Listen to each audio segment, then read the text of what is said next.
Delivery తర్వాత మహిళల్లో ఎన్నో మార్పులు వస్తాయి. మానసికంగా, శారీరకంగానూ ఎంతో ఒత్తిడికి గురవుతారు. ప్రసవమయ్యాక నీరసం, నిస్సత్తువ, బరువు పెరగడం, జుట్టు ఊడిపోవడం అనేవి సహజ లక్షణాలే. వీటి నుంచి కోలుకొని ముందులా యాక్టివ్గా అవ్వాలంటే ఆలివ్ గింజలను మీ డైట్లో చేర్చుకోవాల్సిందే అంటున్నారు పోషకాహార నిపుణులు. ప్రసవానంతరం తిరిగి కోలుకోవడానికి తీసుకునే పదార్థాల్లో ఆలివ్ది ప్రత్యేక స్థానం. అంతేకాదు, తల్లైన మహిళల్లో పాల ఉత్పత్తిని పెంచడంలోనూ ఈ గింజలు ముందుంటాయి. సులభంగా జీర్ణమయ్యే ఆహార పదార్థాల్లో ఒక్కటైన ఆలివ్ గింజల్లో iron, folic acids, vitamin A, vitamin E, అత్యవసర ఫ్యాటీ యాసిడ్స్ వంటి పోషకాలు పుష్కలంగా నిండి ఉండడంతో రోగ నిరోధక శక్తిని మెరుగుపరచడంలో దోహదం చేస్తాయి.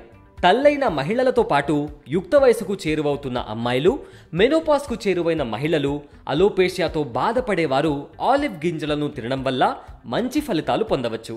మనసు బాగోలేనప్పుడు, తీపి తినాలని కోరిక కలిగినప్పుడు వీటిని తీసుకోవడం మంచిది. ఈ గింజలను కొబ్బరి, నెయ్యితో తీసుకోవడం లేదంటే పాలల్లో కలిపి తీసుకోవడం వల్ల ఇందులోని పోషకాలు శరీరానికి చక్కగా అందుతాయి. ఆలివ్ గింజలు తీసుకోవడం అలవాటు లేని వారు చిటికెడు మాత్రమే తీసుకోవాలి. అది కూడా పాలతో లడ్డూలా చేసుకొని తీసుకోవాలి. పిగ్మెంటేషన్ని తగ్గించడానికి, జుట్టు ఒత్తుగా పెరగడానికి, సంతానోత్పత్తికి, మానసిక ఒత్తిళ్లు, ఆందోళనలను దూరం చేయడానికి ఆలివ్ గింజలు బాగా ఉపయోగపడతాయి. ముఖ్యంగా మధ్యాహ్నం భోజనం సమయంలో రాత్రిపూట చిటికెడు ఆలివ్ గింజల్ని పాలల్లో వేసి 7-8 గంటల పాటు నానబెట్టి ఆ తర్వాత తీసుకోవడం మంచిది. ఆలివ్ గింజలు ఆరోగ్యానికి అన్ని విధాల మంచివే. అయితే వీటిని చాలా మితంగా తీసుకోవాలంటున్నారు పోషకాహార నిపుణులు.